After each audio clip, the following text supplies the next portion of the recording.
Hi again ladies, I'm going to show you a couple of finishing techniques that you can use for your clothing. Now this one I stole off my sister's skirt.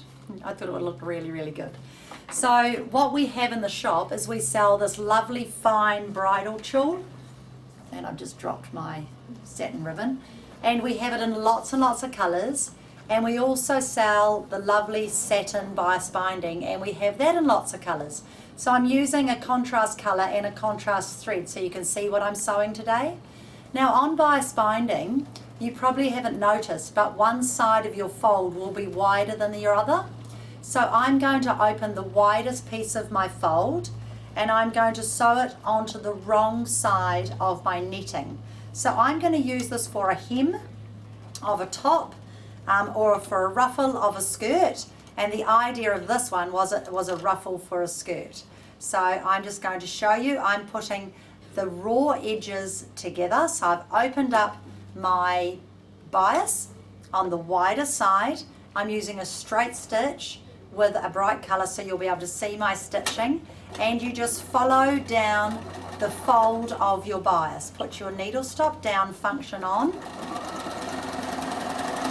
And you're simply just sewing all the way down. On the wrong side, you could use fabric. You don't have to use this, but this looked very pretty with the tulle. And the bridal tulle's got a very small little crisscross, so it's very pretty, and it's very easy to gather. Okay, so we're just stitching all the way down.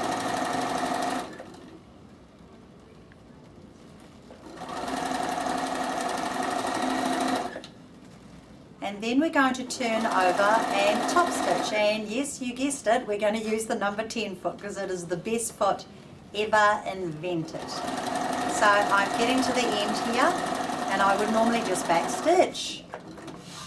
So I'll just cut the end of this off.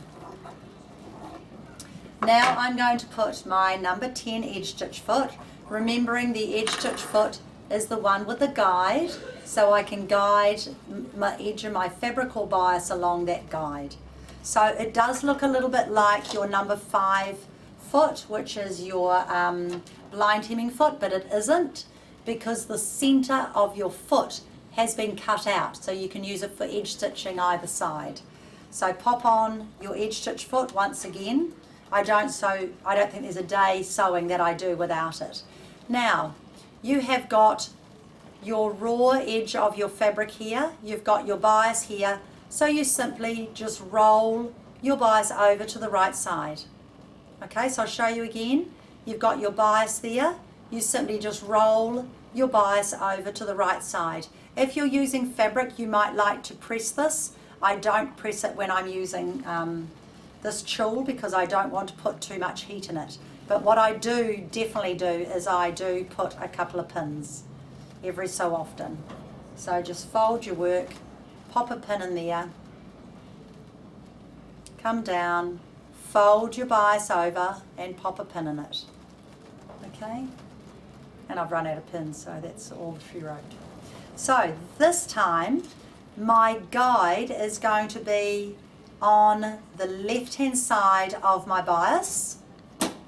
My needle position is going to the right, depending on how deep I want it. And I'm going to put my stitch length a bit longer because I'm top stitching. So I've put my stitch length on 3. Might even put it one more stitch to the right. As soon as you start going, you can tell the look you want. And then I'm just keeping an eye on my fold and of my foot. So I'm making sure that I keep it nice and straight. So you do not want to rush this. Mind you, you would normally have the same colour thread top and bottom. I'm using a different colour so you can see my stitching. Alright, so that's how wonderful the number 10 edge stitch foot is. I use it for so many techniques on my sewing machine. It's wonderful. So zip along here. So you'd want a lot of tulle if you're going around the bottom of a skirt. I would say at least 4 meters. Okay, and it's not expensive at all. It's only like $1.20 a meter, if that, 80 cents to $1.20. and the satin bias isn't expensive either. So, you know, look out for these things because they do make finishing off really, really, really nice.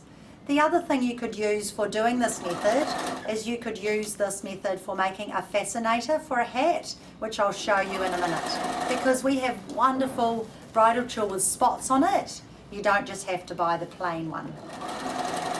So I have top stitched all the way along my satin bias with lovely pink thread. And then what I'm going to do is I will layer another layer, but because of time, I'm just going to cut this one in half. And I'm going to lay this on top to give me my 2 rows of ruffles. So I'm going to lay this on top and I'll line it up and I'll cut off my excess just so you can see what I'm doing there. Now the best way to gather all of this to make life very easy is with the number 16 gathering foot. Now the number 16 gathering foot looks like this, and it's a wonderful foot and it automatically gathers. So I can do my 2 rows of tulle at one time, and if I choose to, I can actually gather the tulle and sew it onto my garment. So first things first, make sure you put your machine back to center needle position. Make sure you put it on a nice long length, so I've gone out to 5 length. Make sure you start with some extra thread because that would be disastrous. And if you like, pin these because they do move a little bit. So I'm just going to put a pin here and put a pin here. And then I'm just going to run my gathering underneath. So it's going to go underneath the foot. So I'm going to put my finger in behind the foot to help with the gather. My needle stop function is on. My raw edges together. Oops, and I have jammed my machine beautifully for some reason. I think I started too close to the edge. Okay, this is what you don't do. This is a very good lesson. Don't start too close to the edge. And if you do, take your bobbin case out. Take the hook out of your machine. Don't pull your work because you'll make holes. So it's actually a very good thing.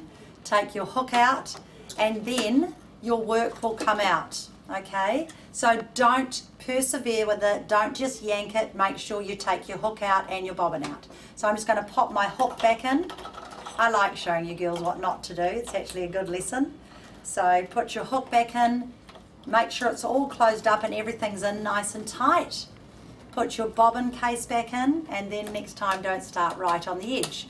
Because you're dealing with a fine fabric, it wants to eat down into the sew plate. So you do have to be a little bit aware of that, and I should have held my threads when I started, so that didn't happen. So I can just simply, oh, I don't know if I will be too brave to pull that out. I think I'll just cut that thread. Be a little bit careful because I don't want a hole in my garment. There we go. I'll just cut off that thread. Oh, there we are. All right. Now I'm going to slide this back under again because that will be fine, that piece. Hold my threads this time. Make sure actually I'm threaded right because that can be a problem if I'm not. And then I'm going to sew these back together again. So yeah, there's what you don't do. So hold your finger at the back because it'll help hold your gather. And then just start sewing all the way to the other end, and you'll see why you need a lot of fabric. Because it gathers up very, very, very tight. Okay, so can you imagine having 2 rows of this all around your skirt, and what happens is you get this beautiful curve all around your skirt. So that is with the gathering foot. Now what if I wanted to gather and sew that onto fabric? My fabric, I'll use this piece of tulle. My piece of tulle goes underneath exactly like it did before, but my fabric goes through the center of the foot. So there is a slit in the foot and my fabric has gone through the center, and you start sewing, and what happens is the top stays flat and the bottom all gathers up. It's an absolutely brilliant, brilliant foot. So I'm going to hold this at the back again. actually I don't really need to, it's doing it all by itself. So I'll just let it do it all by itself. I'm just going to guide my top fabric. Very, very clever. So you really only need to guide the top fabric and the rest just does it. And there I have got my gathered fabric and tulle, and then roll up your gather and you will top stitch that on. So it's a very quick way of getting a ruffle onto a fabric. So it's very, very clever foot. So don't disregard the number 16 gathering foot. All right, so that's really good. Now if I wanted to make it into a fascinator, look what I've done here. I have got our lovely spotty tulle. I've put my cream satin binding on it. I've rouged it up, and there is nothing to stop me folding it up double and making a fascinator for the races. So I think that's kind of fun. I don't think my husband would come with me if I wore that, but you could have an awful lot of fun with hat making, titivating things, and I think it's really rather gorgeous. So you can pull these out if they're too gathered. There's nothing to stop you pulling it out and not having it so gathered, but beautiful on a skirt. So very simple, straight sewing, satin binding on the base and gathering the top. Now the other little finish I want to show you is this is another beautiful new fabric we've got on. So this is a lovely sheer top you can wear for summer, and you're just going to wear this over a little singlet top. But I want to show you the lovely finish on the inside with your elastic stitch. So the top has been rolled edged, and I'm going to put my standard sewing foot on, and I'm going to use a 3mm elastic. Now the stitch I'm going to do, I've actually haven't got my stitch picture here, so I'll just find it so I can show you. The stitch that I'm going to do is a very basic stitch that comes with every sewing machine, and it's stitch number 26. So it's that little stitch there, number 26, and I'll make sure that you can see that little stitch, because every machine that Bernina has produced has got a stitch like that. It's a stitch that goes up and across and down and across, so it looks like 26, but it'll be a different number on your machine. I can't find the exact picture, but that's what it looks like. Oh, here we are, number 24. That's exactly what it'll look like on the older machines, because we have both the stitches. Now this is the one you want to do because it doesn't stitch in the middle. It goes right across your elastic. All right, so I'm going to get my little bit of fabric and I'm going to cut off that end so I can show you my gorgeous little elastic stitch. So 3mm elastic, lay it down 1.5 from the edge, and you're going to put on stitch number, what did we decide it was on this machine, number 24, and it will set it to 4 width, but I go a little bit wider just to be safe. And so what the machine is going to do is it's going to stitch over my elastic so I can pull it up.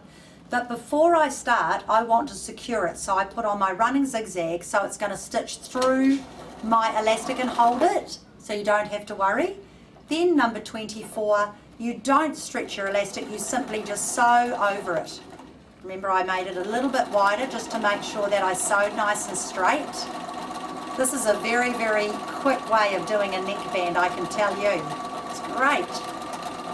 So stitch number 24.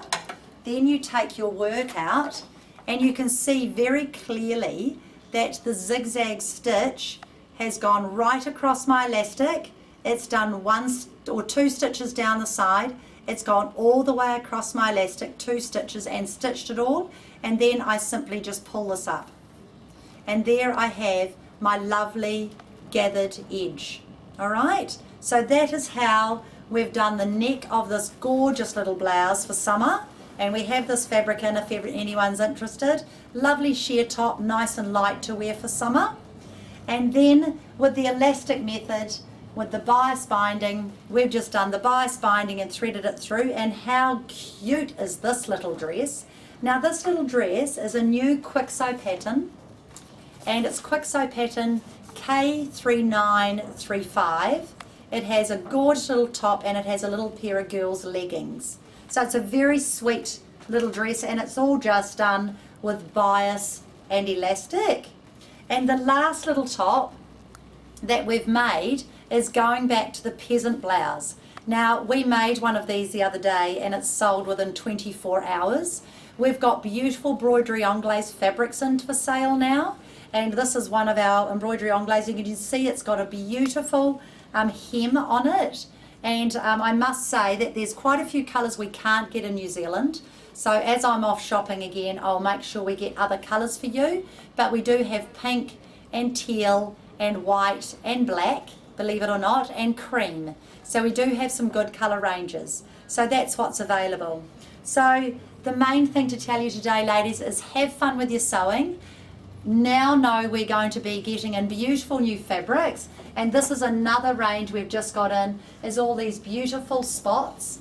Now the beauty of these are 92% polyester and they are 8% spandex. All right, so these are a lot more breathable than they used to be, and we're going to have loads and loads of lovely fabrics coming in.